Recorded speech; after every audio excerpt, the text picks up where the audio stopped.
Hello guys, welcome back. I am Sandeep Negi from Inventive Classes and today I am discussing your topic conditional probability. बहुत important topic है, बहुत basic से start किया है, initial है, first part है, कुछ क्वेश्चन डिस्कस किए हैं एनसीईआरटी के, please go through them. Then second part में थोड़ा लेवल और ऊपर ले जाएंगे और टॉपिक को और अच्छे से समझेंगे, ठीक है। So best of luck guys. Now we are discussing conditional probability. अब कंडीशनल प्रोबेबिलिटी होती क्या है, इसके बारे में थोड़ा सा हिंट ले लेते हैं और देन क्वेश्चंस करते हैं इसको लेके। क्या होता है बेटा कि अगर ए और बी नाम के दो इवेंट्स हैं आपके पास, अगर ए और बी नाम के दो इवेंट्स हैं जो कि एक ही एक्सपेरिमेंट से निकले हैं, तो कंडीशनल प्रोबेबिलिटी क्या होता है, इसको लिखा जाता है probability of A slash B. इसका मतलब है आपको प्रोबेबिलिटी बतानी है कि अक्रेंस ऑफ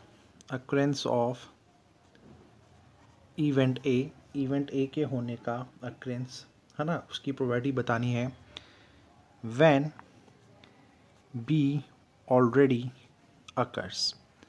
जब इवेंट बी ऑलरेडी हो चुका है, उस केस में प्रोबेबिलिटी निकालनी है हमें कि इवेंट ए हमारा हो उस चीज़ की, ठीक है। तो इस पे बहुत सारे क्वेश्चंस बनते हैं बोर्ड्स में जो कि आपको देखने हैं, ठीक है। अब प्रोबेबिलिटी अगर मैं बात करूं कि इसका वैल्यू एग्जैक्टली क्या होता है, तो वो होता है probability of A intersection B. और क्योंकि बी वाले इवेंट ऑलरेडी हो चुका है, तो इसलिए प्रोबेबिलिटी ऑफ इवेंट बी वो आपको नीचे लिखना होता है, ठीक है। तो ये बेसिकली इसका एक जनरल फॉर्मूला है जिसके थ्रू हम यहाँ क्वेश्चंस को अप्लाई करेंगे, ठीक है। अब सुनिएगा बड़े गौर से। अब क्वेश्चन में अगर मैं आपको बोलूँ, अगर मैं आपको एक क्वेश्चन पुट करूँ यहाँ और इसकी थ्योरी पे हम फिर जाएं।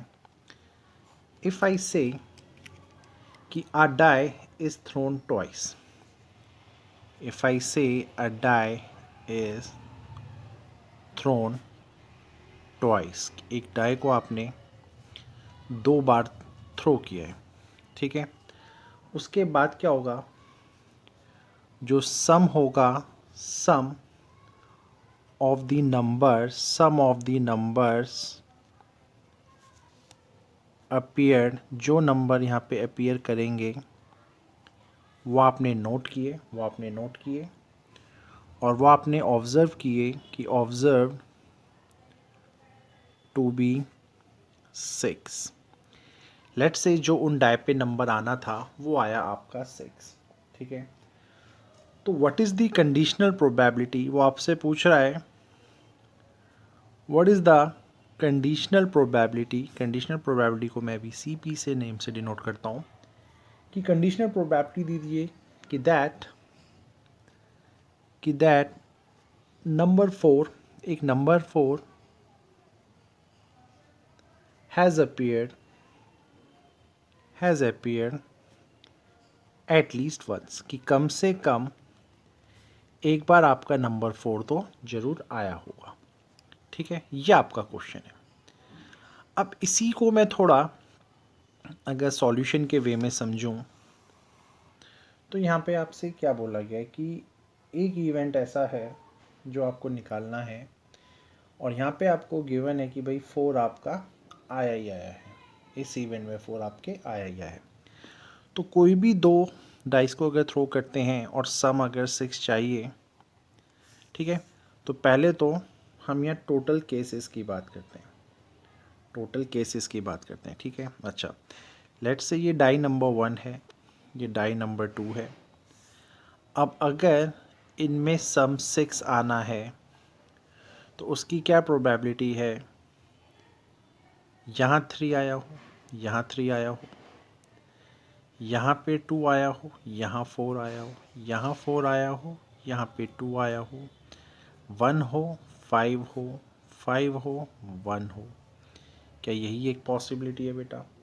ठीक है, तो नंबर 6 आया होगा।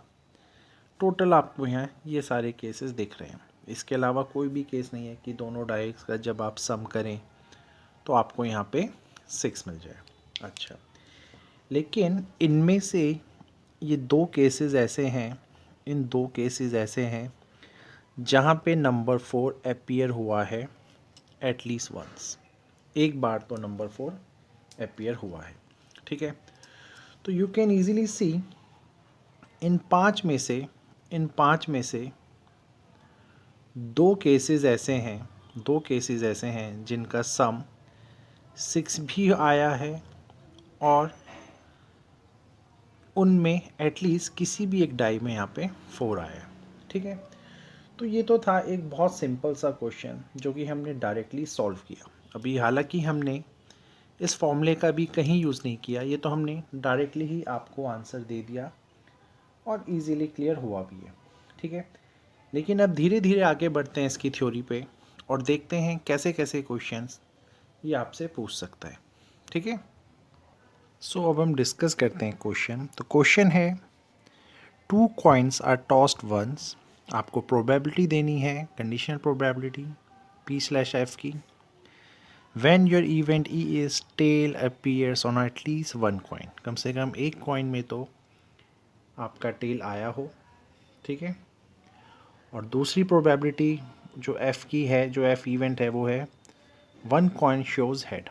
अच्छा, तो जब भी आपको पता है दो कॉइन्स टॉस होते हैं, जब भी दो कॉइन्स को टॉस किया जाता है तो जो सैम्पल स्पेस बनता है बेटा वो बनता है head head, tail head, head tail या टेल टेल। ठीक है, अब इवेंट ई की अगर मैं बात करूं कि टेल अपीयर करे कम से कम एक बार, तो टेल अगर एक बार कम से कम अपीयर करवाना है तो हेड टेल हेड और टेल टेल, ये तीन इवेंट्स आपके बनते हैं यहाँ पे। ठीक है, क्योंकि कम से कम एक बार, कम से कम एक टेल आना चाहिए, तो दो भी आ सकते हैं। वहीं पे इवेंट जो एफ है आपका कि 1 कॉइन शोज हेड, कोई भी एक कॉइन हेड शो करे। यहाँ पे ये नहीं बोला कि दोनों कॉइन्स को हेड शो करना है, सिर्फ एक ही कॉइन हेड शो करे, और वो केस हैं आपके टेल हेड और हेड टेल। ठीक है, अब जब कंडीशनल प्रोबेबिलिटी के हम फॉर्मूले में जाएंगे तो that is E upon F, यहाँ से ये क्या होगा P, this is this is E intersection F upon P E, P F. F वाला इवेंट हो चुका है और इंटरसेक्शन एफ आपको चाहिए, यहाँ तक तो कोई ट्रबल नहीं है। अब अगर आप नोटिस कर पाएँ तो इवेंट ई और इवेंट एफ में जो दो चीज़ें कॉमन हैं वो हैं आपकी ये। ठीक है, तो अगर मैं प्रोबेबिलिटी निकालूं ए इंटरसेक्शन एफ की, तो ये दो ही केसेस हैं, टोटल 4 केसेस थे सैम्पल स्पेस में, इनमें से सिर्फ ये दो ही केसेस हैं जिसमें एक कॉमन है अपॉन। सेकंड थिंग, ये जो एफ है इसके अंदर दो इवेंट हैं जो कि इस सैम्पल स्पेस से निकले हैं, तो ये भी 2/4 हो जाएगा और कैंसिल आउट आके ये आपको 1 दे देगा। ठीक है, तो ये हुआ आपका आंसर, प्रोबेबिलिटी जो आपने निकाली इस क्वेश्चन की कंडीशनल प्रोबेबिलिटी में। अब इसी के सेकंड पार्ट में क्या हो रहा है, अब सेकंड केस में वो क्या बोल रहा है, नो टेल अपीयर्स, कोई टेल आ ही ना हो। तो नो टेल अपीयर्स वाला जो इकलौता केस यहाँ पे बनेगा वो बनेगा हेड और हेड। दूसरे में उसने बोला कोई भी हेड अपीयर ना हो, और कोई भी हेड अपीयर ना होने का जो बनेगा केस वो बनेगा टी और T. And we can see ये जो इवेंट ई और एंगल और इवेंट एफ है, यहाँ इन दोनों में कुछ कॉमन ही नहीं है, और जब इन दोनों में कुछ कॉमन ही नहीं है तो इस कंडीशनल प्रोबेबिलिटी का जो आंसर आएगा आपका इस पर्टिकुलर केस के लिए, क्योंकि कुछ कॉमन ही नहीं है तो you will say 0। So this is your answer. I hope ये क्वेश्चन आपको क्लियर हुआ होगा। अब अगला क्वेश्चन देखते हैं, चीज़ें और क्लियर होंगी। तो ये एक और इंटरेस्टिंग क्वेश्चन है जहाँ पे mother father and son line up at random for a family pic. आपको अगेन कंडीशनल प्रोबेबिलिटी चाहिए कि सन किसी भी एक एंड में हो और फादर को हमेशा लेकिन बी में ही होना पड़ेगा, बिकॉज ये जो इवेंट वी है ये ऑलरेडी अकर हो चुका है। ठीक है, ऑलरेडी अकर हो चुका है। एनीवेज, तो पहले हम यहाँ इनके सैम्पल स्पेस को बना लेते हैं। सैम्पल स्पेस बनाते हैं, तो सैम्पल स्पेस में क्या हो सकता है वो देखते हैं। जैसे कि हो सकता है मदर फर्स्ट पे खड़ी हो, देन फादर खड़े हों, देन सन खड़ा हो। देन हो सकता है मदर फर्स्ट में खड़ी हो, सन मिडिल में हो, फादर देन एक एंड में चला जाए। हो सकता है सन पहले आ जाए, फादर बीच में ही हो, मदर इधर आ जाए, इंटरचेंज। हो सकता है फादर पहले हो, सन बीच में हो, मदर इधर चले जाएं। हो सकता है सन पहले हो, मदर मिडिल में हो और फादर इधर चले जाएं। और हो सकता है फादर इधर हो और सन इधर और मदर मिडिल में। तो मैंने तीनों केसेस वो दिखाए। यहाँ पे फादर मिडिल में है, यहाँ पे सन मिडिल में है और यहाँ पे मदर मिडिल में है। तो टोटल 6 सैम्पल स्पेस अभी हमें यहाँ पे दिख रहे हैं। अब इसमें से सन एक एंड पे रहे वो कौन से केसेस हैं? 1, 2, देन वी हैव 3 एंड 4। ये 4 केसेस ऐसे हैं जहाँ पे हमारा सन कम से कम एक एंड में है। तो मैं इसको सारे केसेस को यहाँ लिख लेता हूँ। दूसरा SMF एंड FMS, यहाँ तक कोई डाउट नहीं होगा। इवेंट बी कौन था मेरा कि फादर को मिडिल में होना चाहिए। फादर सिर्फ इन्हीं 2 केसेस में मिडिल में हैं, तो MFS एंड SMSFM। ठीक है, यहाँ तक कोई ट्रबल नहीं होगा बेटा। कंडीशनल प्रोबेबिलिटी अगर आप मांग रहे हैं A/B की, तो वो क्या हो जाएगा? इन दोनों में जो भी कॉमन होगा अपॉन प्रोबेबिलिटी ऑफ B, क्योंकि जो यहाँ लिखा जाता है वो ही डायरेक्ट डिनोमिनेटर में आता है। ये रूल हमें पता है। तो यहाँ पे यू कैन सी ये 2 ही केसेस ऐसे हैं जो आपस में कॉमन हैं। तो इन 6 में से सिर्फ यही 2 केसेस अगर यहाँ दिख रहे हैं, तो दिस इज़ 2/6। और इवेंट जो हमारे बी के पास है वो कितने हैं? इन 6 में से सिर्फ 2 ही इवेंट यहाँ भी आपको दिख रहे हैं, तो this is again 2/6 and cancel out होके you will get your answer as 1। तो यहाँ से आपको आंसर मिल जाता है 1। ठीक है, आई होप चीज़ें थोड़ा बहुत क्लियर हो रही होंगी। अगले क्वेश्चन को देख लेते हैं। Okay, very interesting question. एक डाई को अगर 3 बार थ्रो किया जाए तो आपको पता है जो इसका सैम्पल स्पेस बनता है, एक डाई को अगर आप 3 बार थ्रो करें या 3 डाई को एक साथ थ्रो करें तो रिजल्ट्स यू गाइस नो।